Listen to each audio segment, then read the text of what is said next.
The EIDL grant numero dos. So I wanted to make a comprehensive video on everything we know as of right now on the $1,000 up to $10,000 completely forgivable EIDL grant. This is not a loan, it's a grant. The application portal is opening very soon. So let's talk about who can qualify, who can apply, how you qualify. This one is a little bit more confusing than the last time, so I have some tips on that. And we're going to cover how soon you can get your application in to just get a piece of that funding. And I'm doing my best to keep on top of all these changes with the stimulus check, the Paycheck Protection Program. I have other videos on that. If you're new to this channel, I run a moving and storage business here in Phoenix full-time on top of averaging like 2 videos a day here on YouTube. So my schedule is pretty packed, but I'm doing the best I can. Also, the company is called Skinny With Moving if you happen to need movers in the Arizona area. Anyways, the Economic Injury Disaster Loan, or EIDL as we refer to it, is set to open its portal doors on the 17th of this month, less than a week from today.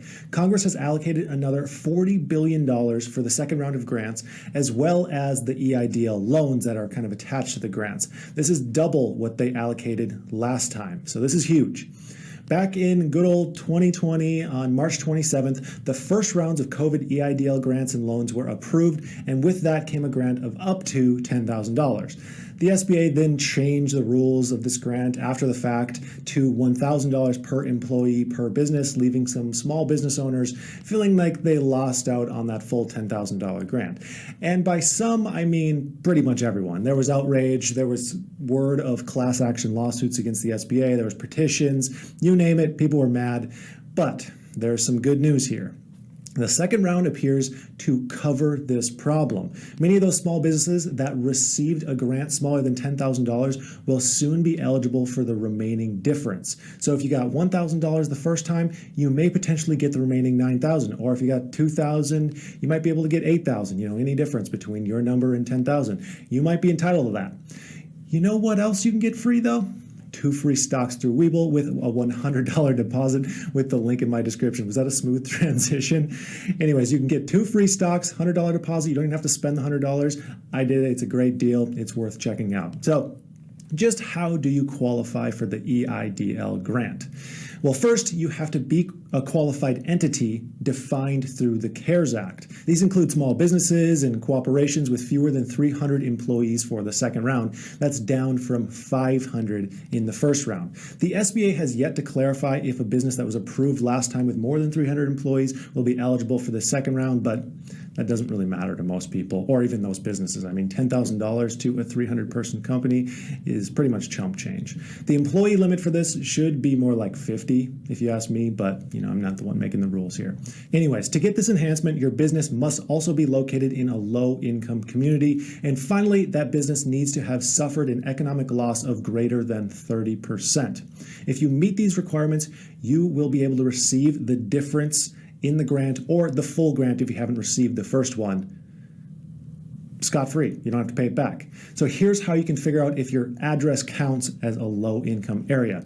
There are 2 ways to qualify under this. Either you need to live in an area where the poverty rate is at least 20%, or you live in an area where the median family income isn't more than 80% of the statewide median family income. So to figure this out, you'll want to go to censusreporter.org. Then where it says start typing to pick a place, type in your city name. This is going to bring you to a page with a ton of census data. You'll want to scroll down a little bit to where it says poverty. This will tell you the poverty rate of your general area. If that's not 20% or more, you'll want to look over at median household income to see the comparison of your state versus your city. Now, this method isn't perfect, but it'll give you an idea of where you stand. But I did find this all out on my own, so if you appreciate my research into figuring this out, please consider liking and subscribing because it would mean a lot. It'll show YouTube that I'm doing a good job. It'll show me that I'm doing a good job. Also, if you look up the census data and you're close to qualifying, but not quite, I would recommend applying for the grant anyways, just in case the SBA lets you through. Like I said, the census data isn't perfect. They might just let you through. The worst they can do is you apply and they say no. One thing we're not sure of, though, is what if you live in a median income area, but your business is located in a low income area? In this case, you might be able to get away with applying and getting that full grant. Again, if this is the case for you, I would recommend just applying and trying and see what happens. Oh, and also some more good news. The EIDL grant is not taxable, nor will it be deducted from the PPP loan forgiveness. So get both if you can. Now let's talk a little bit on what you need to do to apply for this bad boy. As of right now, the online portal is not up and running for the second round of loans and grants, but it's coming very soon. As of right now, the grant application portal is set to open on Sunday, January 17th. Set to open. We know the SBA has not been the best about deadlines, so let's hope it opens on January 17th. So we have a little bit of time to make sure all of our ducks are in a row before then, and this will help streamline the process and make sure you get a slice of that funding. So first, according to the stimulus bill, the SBA is required to notify anyone that received a previous grant or applied and did not receive one because the funds from the first round were completely exhausted. They will notify you that you may be eligible for the $10,000 grant or the difference between what you got and the $10,000 grant. It's not clear how they will notify you, but I imagine email. I hope it's email.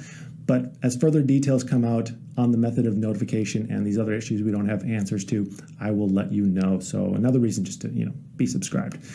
Once the portal is up and running, which again is expected to be on the 17th of January, those who have not applied before can begin applying right away. For those that have already applied, it's unclear if you will have to go through the application process again.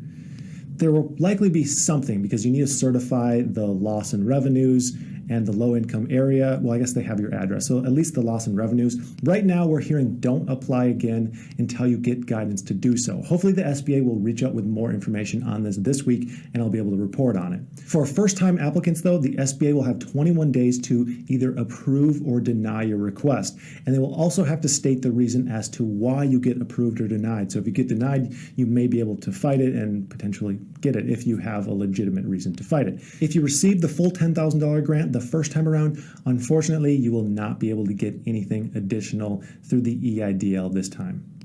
This is unfortunate as I'm sure funds are exhausted for most businesses at this point. I'm sure that $10,000 didn't last a whole lot of time, but with how quickly the first round ran out, I suppose I can see, the reasoning behind it this time around. Also, you can still get the Paycheck Protection Loan. Even if you got the EIDL the first time, you can get 2 PPP loans, so you at least have some other avenues.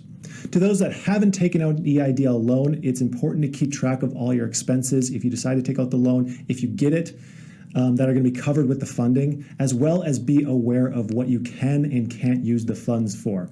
The no-no items on the list include like paying dividends, paying bonuses, and of course using the funds for anything non-business related. You can't go out and buy a Tesla with your EIDL loan. But remember that 90 days after you pay back the loan, you'll be required to submit all your receipts for what the loan was spent on. So you will need meticulous records of this. Also, make sure you're aware if you're receiving the grant or applying for the loan. I know most of you applying for this will know what you're applying for, but I just want to make sure everyone knows what they're getting themselves into. I know the first time around there was a lot of confusion and you actually needed to check a box to say you wanted to be considered for the grant. Some people forgot to do that. Some people were deposited the loan amount and thought it was a grant. We don't know if we're going to have to check a box this time or not, but I can promise that as soon as I get my hands on the application, I will make a video on it. I just don't want anyone doing anything they're not intending to do. That's why I make all these videos. Now, I've covered a lot here, and before we get out of here, let's do a little recap of what we know and where we're at in regards to the EIDL grant and the loan. So if you applied before, and regardless if you were accepted or not, don't apply again. I know this sucks to hear. Inaction kind of sucks. But sit back and just wait to hear from the SBA as of right now. First-time applicants, though, look to start applying online through the SBA's portal on January 17th. Again, that is this coming Sunday. If you already received the full $10,000 grant as well as a loan, you will not be eligible for anything this time around, unfortunately, but you can still check out the PPP loan. I have other videos on that. And if you did receive some but not all of the grant, you may be eligible for the remaining balance of that $10,000 if you qualify based on the area you live in and you showed a decline in revenue of 30% or more. So that's going to do it for today's stimulus relief update. I wanted to thank you for watching, and as always, have a profitable day.